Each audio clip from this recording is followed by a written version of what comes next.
Hashtag the moment a human chose not to kill and terrified the enemy more than death ever could. The cold artificial lights flickered through the wreckage of what had once been humanity's pride on Xylos Prime. Elias Vance moved silently through the debris, his practiced footsteps barely disturbing the fine layer of dust that had settled over the ruins of the research outpost. 6 months had passed since the Forlag Collective had descended upon the settlement, their biomechanical forms moving with terrifying efficiency as they systematically dismantled everything Elias had called home. He paused at what remained of the main laboratory entrance, remembering the faces of his colleagues, his friends. Dr. Sarah Winters with her perpetual smile and brilliant mind. Marcus Chun, who could fix anything with little more than intuition and determination. Captain Rodriguez, whose leadership had given them all hope even as the first Forlag ships appeared in the skies above. All gone now, their bodies reduced to ash and data points in some Forlag analysis of human inefficiency. Elias adjusted the makeshift pack on his shoulders, his fingers brushing against the small photo pendant that hung around his neck. Inside was the only image he had managed to save during the attack, his sister and her children back on Earth, smiling at a lakeside picnic from what now seemed like another lifetime. He hadn't opened it in weeks. The pain was too fresh, the reminder of what he'd never see again too sharp. The emergency lights in this section still functioned, bathing the corridor in an unsettling crimson glow that seemed fitting for the graveyard the outpost had become. Elias moved toward the storage compartments, hoping to find the medical supplies he desperately needed. An infected cut on his arm had begun to throb with increasing intensity, the crude bandage fashioned from a torn uniform sleeve now stained with a worrying darkness. Above the ruined facility, the massive Forlag cruiser, inexorable logic, maintained a geosynchronous orbit, its sleek, angular form blotting out a portion of the alien sky visible through the shattered dome overhead. Commander Krell stood on the observation deck, his tall, gaunt form reflected in the polished surface of the command console. His partly mechanical eyes focused on the sensor readouts with the cold precision that had made him one of the collective's most efficient officers. Secondary scan confirms, Commander, reported his second, a Forlag named Mectis whose voice carried the slight harmonic distortion common to those with extensive vocal augmentations. A single human life signature detected in Grid Sector 7. Biological readings suggest deteriorating health conditions, but continued mobility. Krell's expression remained impassive, the cybernetic implants along his jawline pulsing with a faint blue light as he processed the information. Survival probability? Without intervention, approximately 27 standard cycles. Mectis responded.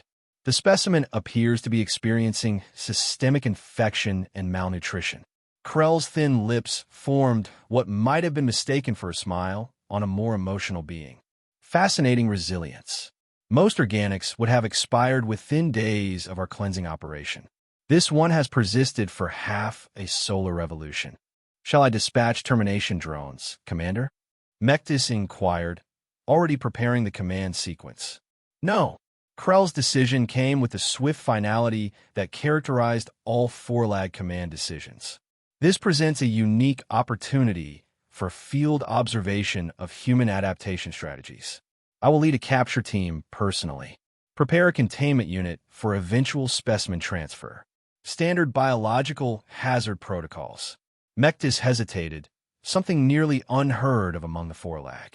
Commander, is your direct involvement logically justified? The risk assessment.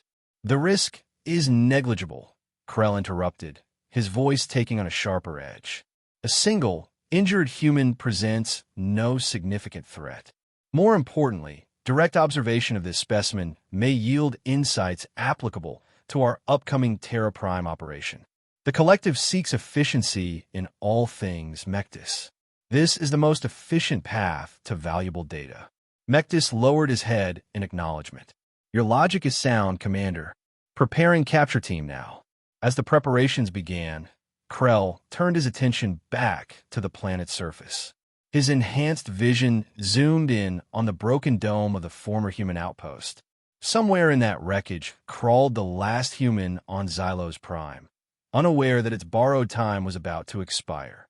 Or perhaps, Krell considered with clinical detachment, the human was perfectly aware, continuing its meaningless struggle simply because organic life forms seemed incapable of accepting the logical conclusion of certain defeat.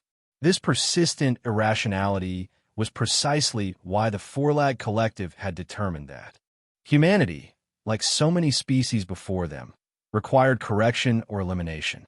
Elias had just finished securing several precious vials of broad-spectrum antibiotics when he heard it, the unmistakable high-pitched whine of Four-Lag propulsion systems. He froze, instinctively pressing himself against the wall of the storage compartment, his heart hammering against his ribs. 6 months of hiding, of careful movement only during the facility's artificial night cycle, of suppressing even the most basic human needs for comfort and companionship. Had it all been for nothing? Through a fractured section of the outer wall, he could see the sleek Four-Lag shuttle descending toward the central plaza of the ruined outpost, its matte black surface seemingly absorbing the light around it. This wasn't a routine patrol drone. This was a command vessel. They weren't just sweeping for survivors anymore. They were hunting him specifically. Elias's mind raced through his options, each more desperate than the last. The maintenance tunnels beneath the secondary lab complex might provide an escape route, but the collapsed sections would slow him down. The atmosphere processing plant on the eastern edge offered better hiding places, but the distance across open ground made it a suicide run. The emergency bunker beneath the command center had supplies, but the Four-Lag would certainly check there first. No, he needed to think differently. Predictable human responses were exactly what the Four-Lag anticipated. The shuttle touched down with mechanical precision, its landing struts absorbing the impact without so much as a sound. The boarding ramp extended, and 5 Four-Lag soldiers emerged in perfect formation, their biomechanical armor gleaming dully in the alien sunlight. At their center walked a taller figure, distinguished by the elaborate interface modules built into his skull and the command insignia etched into his chest plate. Commander Krell surveyed the ruins with clinical interest, his sensors immediately cataloging the changes since the collective's initial assault. Some structural collapse had occurred in the western quadrant. Emergency power systems continued to function at 12% capacity. Atmospheric contamination from the destroyed research materials had decreased by 37%, now within acceptable parameters for unassisted Four-Lag respiration. Spread out. Passive scanning only, Krell ordered his squad. The human will be attempting to mask its biological signature. Watch for environmental anomalies, displaced objects, unusual thermal patterns, improvised tools.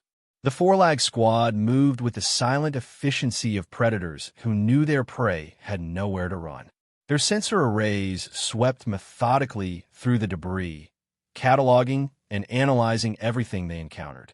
Elias watched their approach from his hiding place in what had once been the Environmental Control Center. The irony wasn't lost on him. He was now using the same maintenance crawl space where he'd once found Dr. Winters and Security Officer Patel embracing when they thought no one was watching. Some petty part of him had been amused at catching his serious colleagues in such a human moment. Now, both were dead, and he was using their secret spot to hide from the monsters who had killed them.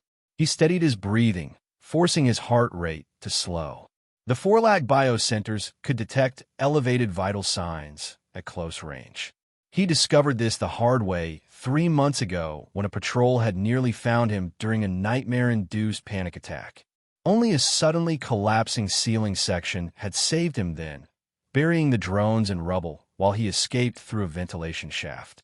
Commander Krell paused, his head tilting slightly as his auditory processors detected an almost imperceptible change in the ambient sound patterns. Sector 4, Environmental Systems, he stated calmly. Converge but maintain distance. Specimen is present. Elias felt a chill run through him. They'd found him already, somehow. No time for finesse now. He grabbed his emergency pack and squeezed through the narrow maintenance tunnel that led to the adjacent research wing. If he could reach the main lab complex, he might have a chance.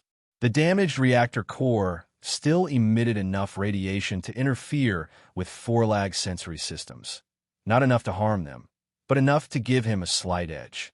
He emerged into a darkened corridor just as the first Forlag soldier rounded the far corner. For a fraction of a second, they stared at each other, Elias, wild-eyed and desperate. The Forlag, its partly organic face showing the barest flicker of surprise before returning to impassive calculation. Elias didn't wait for the inevitable.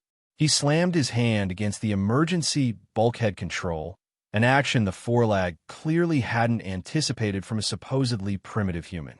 The reinforced door slammed down between them, buying Elias precious seconds as he sprinted in the opposite direction. Predictable, but efficiently executed, Commander Krell commented as his squad regrouped at the sealed bulkhead. The specimen demonstrates situational awareness and facility knowledge. Interesting. He placed his biomechanical hand against the door's control panel, interfacing directly with the damaged systems. The door shuddered, then began to rise. Proceed with caution, Krell instructed. This human has survived where others perished. There is a variable we have not accounted for. Elias ran with the desperate energy of someone who knew exactly how much time he had left. The Forlag would override the bulkhead within moments. His only chance lay in reaching the central laboratory complex and its damaged reactor core. Not just for the sensory interference it provided, but for what else it contained, the emergency control room with manual override capabilities. He remembered the endless safety drills Dr. Winters had insisted upon, how they'd all complained about the redundant protocols and worst-case scenario preparations.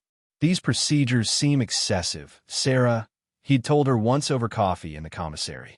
She'd fixed him with that stern look of hers and said, when you're 40 light years from Earth, Elias, there's no such thing as excessive caution. He wished now he could tell her she'd been right all along. The central laboratory loomed ahead, its massive reinforced doors hanging partially open, warped by extreme heat during the Forlag attack. Elias squeezed through the opening, feeling the immediate change in the air, warmer, with a subtle ionization that indicated proximity to the damaged reactor core. The radiation wasn't dangerous at these levels, not for short exposures, but it created a persistent background noise in Forlag's sensory systems. It wasn't much of an advantage, but it was all he had. Commander Krell felt the change as soon as they entered the central laboratory. His highly calibrated sensors registered the increased radiation and electromagnetic interference. Nothing dangerous to his partly organic systems, but irritating in the way it degraded precision. A minor inconvenience that the human apparently hoped to exploit. The specimen has tactical awareness, Krell noted to his squad. It has deliberately chosen terrain that reduces our sensory advantages. Permission to switch to active scanning, Commander, requested one of his soldiers, a heavily augmented Forlag named Thes-6. Denied, Krell replied. Active scanning would merely produce unreliable data in this environment. We will proceed with direct visual confirmation. He gestured toward the various access points to the inner laboratory. 2x2 formation. Converge on the reactor control room. That is the logical destination. As the Forlag squad spread out, Elias reached the reactor control room, his hands shaking as he sealed the blast doors behind him. The reinforced chamber had been designed to withstand catastrophic reactor failures, its walls lined with radiation-absorbing materials that would, ironically, also help shield his life signs from Forlag detection. The emergency lighting cast everything in an eerie blue glow, the control panels still operational on their isolated power system. Elias moved to the main console, wiping away a layer of dust to reveal the reactor status display. As he'd hoped, the core remained in its unstable state. Not critical enough for automatic emergency protocols to engage, but precarious enough that manual intervention could push it over the edge. The facility's AI would have initiated a controlled shutdown under normal circumstances, but the Forlag attack had damaged those systems beyond repair. His fingers hovered over the control interface, the sequence for initiating a core overload still fresh in his memory from all those drills. With a deep breath, he began entering the commands, each keystroke bringing him closer to the ultimate sacrifice play. Emergency klaxons immediately began to sound throughout the facility, red warning lights flashing in sync with the alarm. Commander Krell heard the alarms and recognized their significance immediately.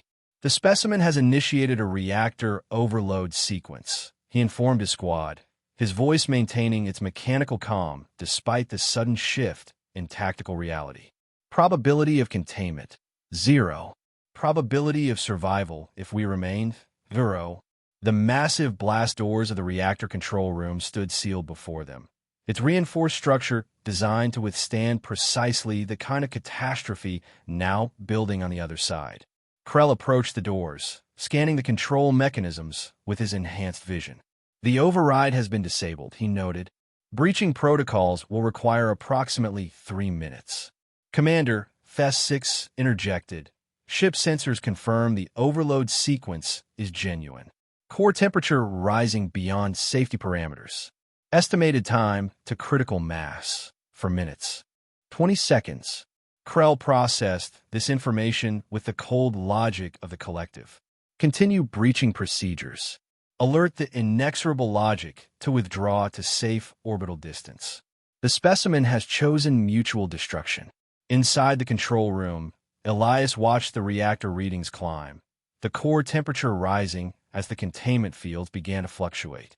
According to the display, once initiated, the overload sequence could not be aborted, a safety feature designed to prevent reactor tampering.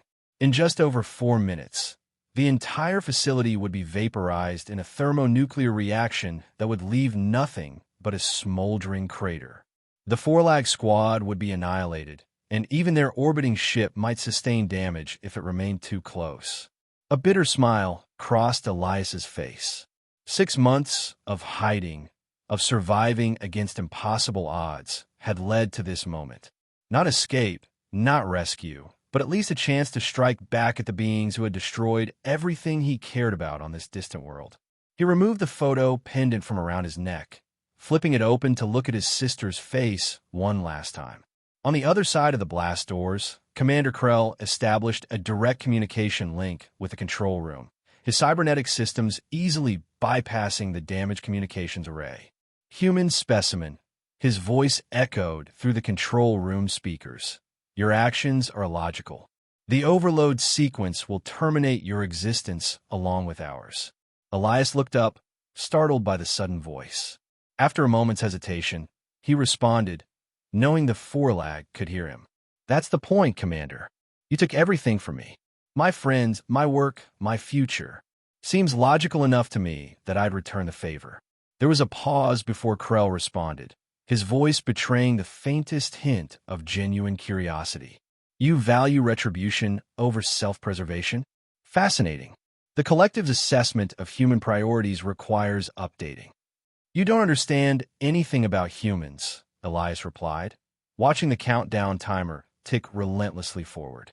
3 minutes remaining. We're not just logic engines with skin. We feel. We remember. We avenge. An inefficient evolutionary adaptation, Krell observed dispassionately. Emotion clouds optimal decision-making. The collective purged such weaknesses generations ago. The breaching charges on the blast doors were now in place, the Forlag soldiers working with practiced precision despite the imminent destruction. Krell continued to engage the human, partly out of scientific curiosity, partly as a tactical distraction. Your species' attachment to emotion has led you to this illogical end, Krell stated. You will die, achieving nothing but a minor tactical inconvenience to the collective. Our mission to Terra Prime will proceed regardless. Elias felt his blood run cold. Terra Prime? You mean Earth? Affirmative, Krell replied, a note of satisfaction in his synthetic voice. Your homeworld has been designated for assimilation. Preliminary operations commence within the standard year. Your species' resistance will be as futile as yours has been. The revelation hit Elias like a physical blow. Earth was next. His sister, her children, billions of innocent people, all facing the same fate as the Xylos Prime outpost. The Forlag weren't just conquerors. They were exterminators, seeing other sentient beings as nothing but inefficient systems to be corrected or removed. 2 minutes remained on the countdown. The reactor core temperature continued to climb, now well beyond normal operating parameters. Soon the chain reaction would become unstoppable. Elias stared at the family photo in his hand, then at the countdown display. Something shifted within him, a crystallization of thought that cut through the fog of hatred and vengeance. The faces of his fallen friends seemed to watch him from the shadows of the control room. What would they want? What would Dr. Winters say if she were here now? He remembered her favorite quotation, something from an ancient Earth philosopher she'd had framed on her office wall. Hatred is never appeased by hatred in this world. By non-hatred alone is hatred appeased. This is an eternal law. At that moment, with 90 seconds remaining before destruction, Elias made a decision that defied every survival instinct, every burning desire for revenge. His hands moved to the control panel again, but not to accelerate the overload. Instead, his fingers flew across the emergency protocol section, accessing a subsystem that hadn't been mentioned in the standard drills. Commander Krell heard the change in the alarm patterns first, his enhanced senses detecting the shift in tone and frequency. Anomaly detected, he reported to his squad. The reactor alarm signature has changed. The breaching charges were ready, the blast doors moments away from being forced open. 60 seconds to critical mass, reported Thes-6, his voice betraying a rare note of urgency. Breaching now would be futile. Inside the control room, Elias activated the emergency containment sequence, a last resort protocol designed by Dr. Winters herself. The system had been created as a failsafe for precisely this kind of situation, but it wasn't mentioned in standard operating procedures because it had never been officially approved. Too experimental, too risky, the Earth-based administrators had said. The effect was immediate. Specialized neutron absorbers flooded the reactor chamber. Emergency cooling systems, drawing on the facility's last power reserves, kicked in with a thunderous roar. The temperature gauge, which had been climbing steadily toward critical mass, suddenly plateaued, then began to drop.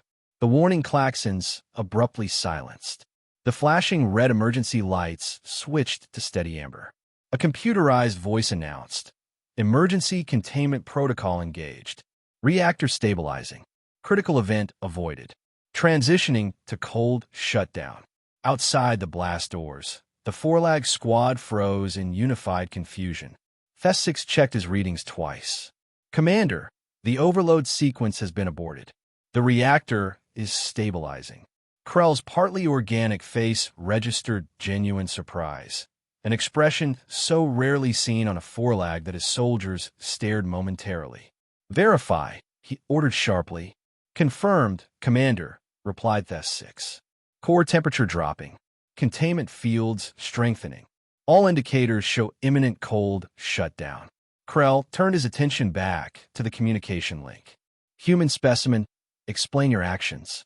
You had achieved tactical advantage. Why relinquish it?" Inside the control room, Elias sat heavily in the operator's chair, a profound weariness washing over him. "Because I'm not you," he replied simply. "I won't become a monster I'm fighting." The blast doors shuddered, then began to part as the Forlag breaching charges detonated. Elias made no move to resist or escape. What would be the point? He had made his choice. Commander Krell was the first to enter, his tall form filling the doorway, weapon raised. He found Elias sitting calmly at the control panel, the photo pinned and open in his hand, the reactor displays showing the continuing cold shutdown process. No traps, no hidden weapons, no last-minute acts of desperate violence. "You had the power to destroy us all," Krell stated, more observation than question. "Why didn't you use it?" Elias looked up at the Forlag commander, seeing for the first time the partly organic face beneath the mechanical enhancements. There was confusion there, genuine incomprehension. "Because that's not who we are," Elias replied quietly. "Not at our best, anyway." Krell's internal systems ran rapid analyses, searching for deception, for hidden strategy, for any logical explanation for the human's behavior. He found none. The human's vital signs indicated exhaustion and resignation, not the elevated patterns of someone executing a tactical ploy. You would spare those who destroyed everything you valued. Krell pressed, genuinely struggling to process this information. Your actions contradict all collective models of human behavior under extreme stress. Maybe your models are wrong, Elias suggested, closing the photo pendant and setting it on the console. Maybe you don't understand us as well as you think you do. The other Forlag soldiers entered the control room, weapons trained on Elias, awaiting Krell's command. But the commander remained strangely still, his cybernetic eyes fixed on the human, his advanced cognitive systems processing and reprocessing the implications of what had just occurred. Take the specimen into custody, Krell finally ordered, his voice carrying a subtle harmonic distortion that hadn't been present before. Maximum security protocols. I want continuous monitoring and analysis. As two Forlag soldiers approached Elias, Krell added, and secure that object. He pointed to the photo pendant on the console. It appears to hold significance to the specimen. It may provide insights into this behavioral anomaly. Elias didn't resist as the Forlag secured his hands and led him from the control room. There was no point in fighting now. But as they passed Commander Krell, Elias paused, looking directly into the Forlag's cybernetic eyes. You can study me all you want, Commander. You still won't understand unless you remember what it means to be more than logic and efficiency. Krell said nothing, but his gaze followed Elias as the human was led away. For the first time in his extensive service to the collective, Commander Krell found himself without a clear analytical framework. The human's actions fit no known pattern, served no discernible tactical advantage, and contradicted every evolutionary principle the Forlag understood. It was troubling. Aboard the inexorable logic, Elias was placed in a high-security containment cell designed for studying potentially dangerous specimens. Various scanning devices continuously monitored his vital signs, brain activity, and cellular functions. Regular tissue samples were extracted for analysis. Behavioral observations were conducted through one-way screening materials. Commander Krell personally oversaw the analysis, spending far more time in the observation chamber than his duty rotation required. He reviewed the data obsessively, searching for the missing variable that would explain the human's incomprehensible choice on Xylos Prime. The specimen continues to display normal human biological functions, reported the medical officer, a Forlag named Neris whose body was almost entirely mechanical save for a preserved organic brain. Cellular degradation has slowed with proper nutrition and medical treatment. The infection has been eliminated. And the psychological assessment? Krell inquired, his gaze fixed on the human who sat quietly on the containment cell's single piece of furniture, apparently meditating. Inconclusive, Neris admitted, a rare admission of failure from a Forlag specialist. The subject responds to direct questions, but volunteers no additional information. Standard psychological stress tests produce expected physiological responses, but behavioral outcomes remain unpredictable. Krell nodded slightly, having anticipated this answer. And the object? Cependant? Analysis complete, Neris replied. A simple data storage device containing a single visual image. 3 human figures in an Earth natural setting. Genetic markers suggest familial relationship to the specimen. 2 juvenile humans and 1 adult female. Family, Krell mused, the word feeling strange in his mouth. A concept the collective abandoned 4 generations ago. Inefficient social grouping based on genetic similarity rather than functional optimization. Correct, Commander, Neris affirmed. The specimen's attachment to these specific humans likely explains some of its survival motivation, but not the anomalous behavior in the reactor control room.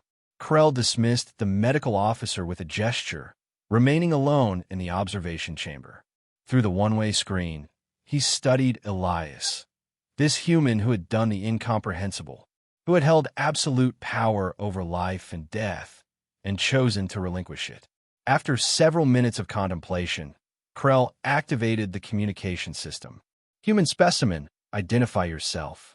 Elias opened his eyes, looking toward the source of the voice. "My name is Elias Vance. I've told your people this multiple times already." "Elias Vance," Krell repeated, testing the name. "You continue to defy logical analysis. Explain your decision in the reactor control room." Elias sighed, showing the first signs of irritation. "I've explained it already. Several times. To you and to your various specialists. What part don't you understand?" "All of it," Krell admitted, the frankness of his response seeming to surprise even himself.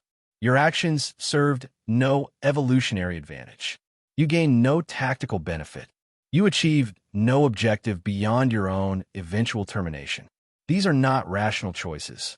"Maybe rationality isn't everything," Elias suggested, standing and approaching the screen that separated them. He couldn't see Krell, but somehow he sensed the commander's presence on the other side. "Maybe there are things more important than survival." "Specify," Krell demanded. Elias placed his hand against the screen, a strangely intimate gesture. "Humanity, compassion, mercy, the things that separate us from machines, or from what you've tried to become." Krell felt an unexpected response within his partly organic components, a fluttering sensation in what remained of his original digestive system, an acceleration of his preserved heart. Uncomfortable sensations he hadn't experienced since his final augmentation ceremony decades ago. The collective determined such concepts were evolutionary weaknesses, Krell stated, though his voice lacked its usual certainty. They lead to inefficient resource allocation and suboptimal survival outcomes. "And yet here I am," Elias replied with a small smile. "The supposedly weaker species, showing mercy to the supposedly superior one. What does that tell you about your collective wisdom?" Krell had no immediate answer. The human had identified a logical paradox that his systems struggled to resolve. If compassion was an evolutionary weakness, how had it survived millennia of natural selection on Earth? If mercy reduced survival probability, why did the humans continue to exhibit it even in extremis? Most troubling of all, why did these questions provoke such unusual reactions in Krell's remaining organic systems? Over the following weeks, Krell continued his personal observation of Elias Vance, their conversations growing increasingly complex and philosophical. The commander neglected other duties, delegating routine tasks to subordinates, while he pursued what he now privately termed the human question. "Your scheduled execution has been postponed again," Krell informed Elias during one such session. "The Collective Science Directorate wishes to conduct additional cognitive mapping before termination." Elias, who had been sketching Earth landscapes from memory on the simple drawing materials he'd been provided, barely looked up. "How considerate of them. You show no fear of death," Krell observed. "Is this connected to your behavior in Xylos Prime?" "In a way," Elias acknowledged, continuing his drawing. "When you understand what matters most, death loses some of its power over you." "Elaborate," Krell requested, a phrase that had become common in their exchanges. Elias set aside his drawing, looking toward where he knew Krell stood behind the screen. "What we do matters more than how long we live. The choices we make define us more than our survival. I chose not to destroy you, not because I wanted to live, but because destroying you would have destroyed something essential in me." "Your humanity," Krell suggested, using the term Elias had introduced in previous discussions. "Exactly," Elias confirmed. "I realized in that moment that if I killed you all out of vengeance, I'd be betraying everything my friends lived for, everything we humans aspire to be at our best." Krell processed this statement in silence. After several minutes, he asked, "Do you believe humans will resist collective integration on Terra Prime?" The question was dangerously close to seeking tactical information about Earth's defenses, something Elias had consistently refused to discuss. But this time, the context was different, more philosophical than strategic. "With everything we are," Elias answered honestly. "Not just with weapons and technology, but with our compassion, our creativity, our unpredictability. The very things your collective has tried to engineer out of itself. The directive is absolute," Krell stated, though something in his voice suggested uncertainty. "Inefficient systems must be corrected or removed. This is the foundation of collective expansion. And yet you keep postponing my execution, Elias pointed out. Why is that, Commander? Is the directive truly absolute? Or are you beginning to question it? The observation chamber fell silent. Finally, Krell spoke, his voice softer than usual. I will return tomorrow, Specimen Vance. Prepare for advanced cognitive scanning. But the next day, something unprecedented occurred. Instead of the usual team of Forlag medical specialists, Commander Krell entered the containment cell alone, without scanning equipment, without guards. He stood before Elias, his tall frame somehow less imposing than it had once seemed. The collective has recalled me to Central Command, Krell announced without preamble. My recent reports have been flagged for review. Apparently, my cognitive patterns show concerning irregularities. Elias studied the Forlag commander's face, seeing subtle changes in the organic components. More expressiveness, less mechanical rigidity. They're worried you've been contaminated by my illogical human thinking. A reasonable assessment, Krell acknowledged. My function has indeed been compromised. He reached into a compartment in his biomechanical armor and removed Elias's photo pendant, offering it to the human. This belongs to you. Elias took the pendant with undisguised surprise. Thank you. But why are you telling me this? Why are you here? Krell moved to the cell's environmental control panel, inputting a complex series of commands. The ship will experience a Level 3 diagnostic shutdown in approximately 30 minutes. All non-essential systems will reset, including security protocols and containment field generators. Elias stared at him in disbelief. You're helping me escape? Why? I am not helping you escape, Krell corrected, his expression remaining carefully neutral. I am merely informing you of a scheduled maintenance procedure. What you do with this information is your prerogative. They'll know it was you, Elias warned. They'll dismantle you for this. Perhaps, Krell acknowledged. But I find myself increasingly unable to reconcile collective directives with new variables I have encountered. He looked directly at Elias. Variables you introduced. Elias understood then what was happening. Somehow, his act of mercy had created a fracture in Krell's Forlag programming. A small crack through which something long suppressed had begun to emerge. Not humanity, exactly, but something analogous. Compassion, doubt, individual conscience. Shuttle Bay 3 will be minimally staffed during the diagnostic procedure, Krell continued, his voice perfectly measured. Escape pod launch protocols require only basic command code authorization, which I have just transmitted to your room's information terminal. What about Earth? Elias asked urgently. The Terra Prime operation has been postponed indefinitely, Krell interrupted. My final report to the collective included a comprehensive reassessment of human adaptive capabilities and resistance potential. I projected an 82% probability of mission failure based on unpredictable variables in human behavioral patterns. Elias couldn't help but smile. You lied to them. I presented a logical analysis based on observed data, Krell corrected, though the slight shift in his partly organic features might have been the beginning of a smile. The data was simply selectively interpreted. They won't believe you forever, Elias warned. They'll send someone else. Indeed, Krell agreed. And humans will need to be prepared. Perhaps someone with direct experience of Forlag tactics could provide valuable insights to Earth's defense planners. The implication was clear. Krell wasn't just offering Elias escape. He was giving him a mission, a chance to warn Earth, to help prepare humanity for the threats still to come. Why?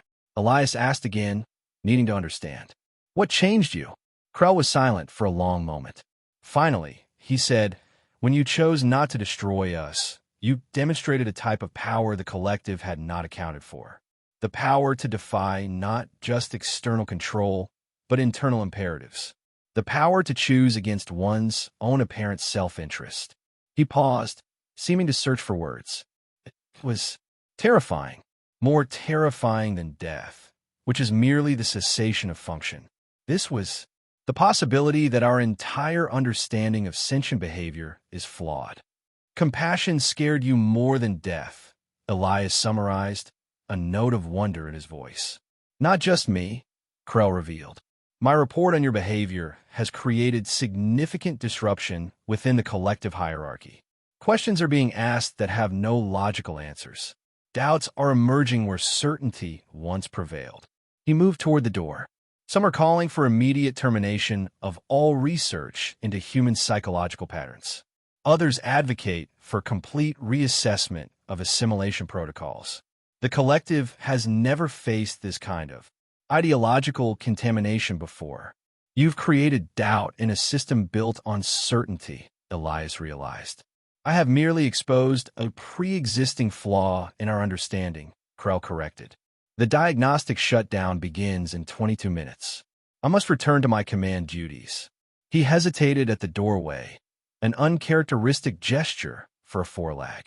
One final query, Elias Vance. Yes.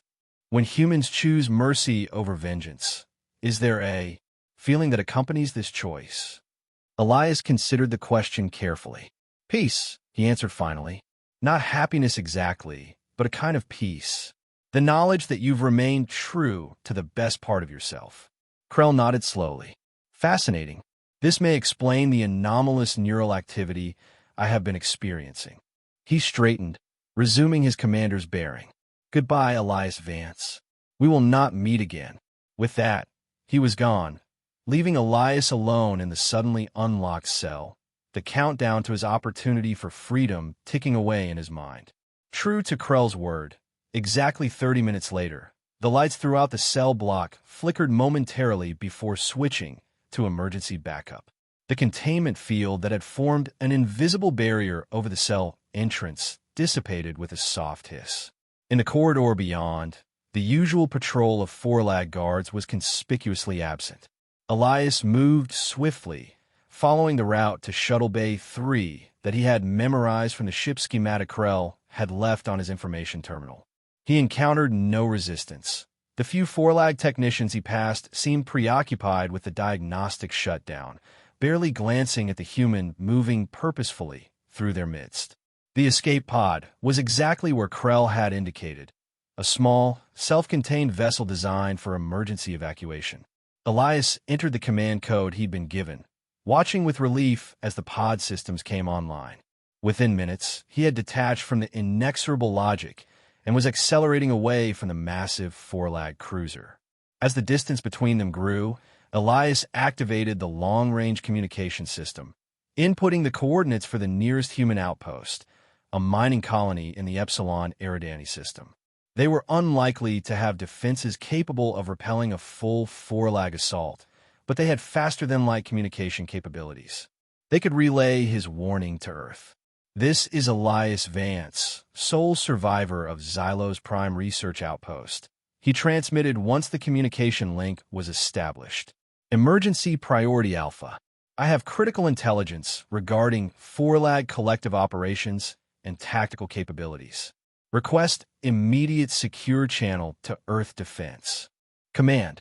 As he waited for a response, Elias gazed out at the stars, the photo pendant clutched in his hand. The escape pod had no weapons, minimal shielding, and barely enough life support to reach Epsilon Eridani. If the forelag changed their minds, if they came after him, he had no defense. But somehow he wasn't afraid. He had faced extinction and chosen compassion over vengeance. He had witnessed the impossible, doubt within the perfect certainty of the forelag collective. Whatever happened now, he carried with him a power greater than any weapon. The understanding that even in the darkest moments, humanity's greatest strength lay not in its capacity for destruction, but in its capacity for mercy.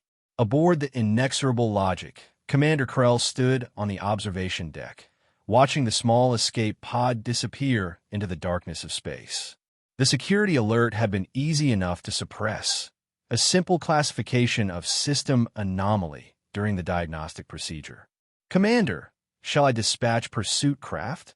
Asked Mectis, who had returned to duty following the system reset. The human specimen appears to have exploited the temporary security failure. Negative, Krell replied calmly. The specimen is of no further value to our research. Its primitive vessel has insufficient life support for extended travel. Probability of survival is minimal. Pursuit would be an inefficient allocation of resources. Mectus accepted this logic without question, but something in his posture suggested curiosity about his commander's decision. The collective will question your handling of this specimen, Commander. Your recall to Central Command is a standard procedural review, Krell interrupted smoothly. My reports have been comprehensive and accurate. The collective will adapt its strategies based on the data we have gathered. That is the purpose of the collective, continuous improvement through assimilation of new information. Mectus nodded in acknowledgement, apparently satisfied with this explanation. He returned to his duties, leaving Krell alone at the observation window. Krell's partly organic hand moved to his chest, where an unusual sensation had been occurring with increasing frequency since his final conversation with the human. His enhanced internal sensors identified it as irregular activity in his preserved cardiac tissue, what ancient Forlag might have called a pounding heart. His cybernetic systems immediately attempted to regulate the anomaly, but Krell overrode the automatic correction protocols. The sensation, uncomfortable as it was, seemed important somehow. A physical manifestation of the cognitive disruption the human had triggered. Fear? Not of death or destruction. Those were merely tactical considerations. No, this was a deeper fear, a fear of fundamental error in the collective's most basic assumptions. A fear that the path the Forlag had chosen generations ago, the systematic replacement of organic complexity with mechanical precision, had eliminated not just inefficiency, but something essential. Something the humans, with all their chaos and emotion and illogical choices, had somehow preserved. As the inexorable logic prepared to depart the Xylos system, Commander Krell accessed his private data storage and created a new file, a record of his interactions with Elias Vance, of the questions they had explored, of the moment a human chose not to kill, and, in doing so, planted a seed of doubt that might eventually grow to challenge the foundations of the collective itself. He encrypted the file with his highest personal security protocols, then buried it deep within his organic memory centers where routine collective scans were less likely to detect it. The file would remain there, a hidden fragment of uncertainty in a mind engineered for absolute conviction, until the day came when the collective faced humanity again. And on that day, perhaps the question Elias Vance had forced the Forlag to confront would finally demand an answer. Was perfect logic without compassion truly an evolutionary advantage? Or was it the greatest weakness of all, a blind spot that left the collective vulnerable to a power they had dismissed as irrelevant millennia ago? The power to choose mercy over vengeance, life over death, hope over certainty. As the massive Forlag cruiser disappeared into hyperspace, leaving the ruins of Xylos Prime behind, the answer to that question remained unresolved, a paradox that would haunt Commander Krell for the remainder of his existence, and perhaps, in time, the collective itself. Miles away and accelerating, Elias Vance received a response to his transmission. Epsilon Eridani Mining Colony to Escape Pod. We read you, Xylos Survivor. Secure channel to Earth Defense established. Transmit your intelligence. We are standing by to receive. Elias took a deep breath and began to speak, telling Earth everything he had learned about the Forlag, their technologies, their tactics, their weaknesses. But most importantly, he told them about Commander Krell, about the moment a human chose not to kill, and how that choice had terrified the enemy more than death ever could. They're not invincible, he concluded his transmission. They're not perfect. They've engineered themselves for logical efficiency, but in doing so, they've created a vulnerability. They don't understand compassion, mercy, forgiveness, the things that make us human. And what they don't understand, they fear. Remember that. It may be our greatest weapon in the war to come. The transmission complete, Elias leaned back in the escape pod's pilot's seat, exhaustion finally overtaking him. There was nothing more he could do now, but hope his message reached those who could act on it. Hope that humanity would be ready when the Forlag eventually came. As sleep claimed him, his last conscious thought was of the strange look in Commander Krell's partly organic eyes when the Forlag had asked about the feeling that accompanied mercy. Not the look of an emotionless machine intelligence, but the look of a being on the verge of remembering something long forgotten, something buried beneath layers of cybernetic enhancement and collective programming. Something, perhaps, that all sentient life shared at its core, before fear and the drive for perfection led some down the path of mechanized certainty.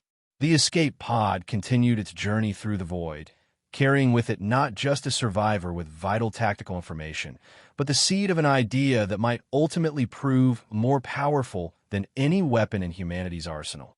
That mercy could be more terrifying than vengeance to those who had forgotten what it meant to be truly alive. In the vast darkness between the stars, that idea traveled outward like a ripple in still water, from a single human to a four-lag commander, from a four-lag commander to the whispers of doubt within the collective, and perhaps, someday, to a fundamental shift in the nature of the conflict itself. Not a victory through destruction, but through transformation. Not an end, but a beginning. And somewhere in that darkness, both Elias Vance and Commander Krell, human and four-lag, carried within them the memory of the moment when destruction was possible but rejected. The moment when an enemy became something more complex, when certainty gave way to question, when the foundations of an interstellar conflict began, imperceptibly but inevitably, to change. The end was only the beginning. The choice not to kill had set in motion something neither human nor four-lag could fully comprehend. And in that incomprehension lay the greatest hope for them both.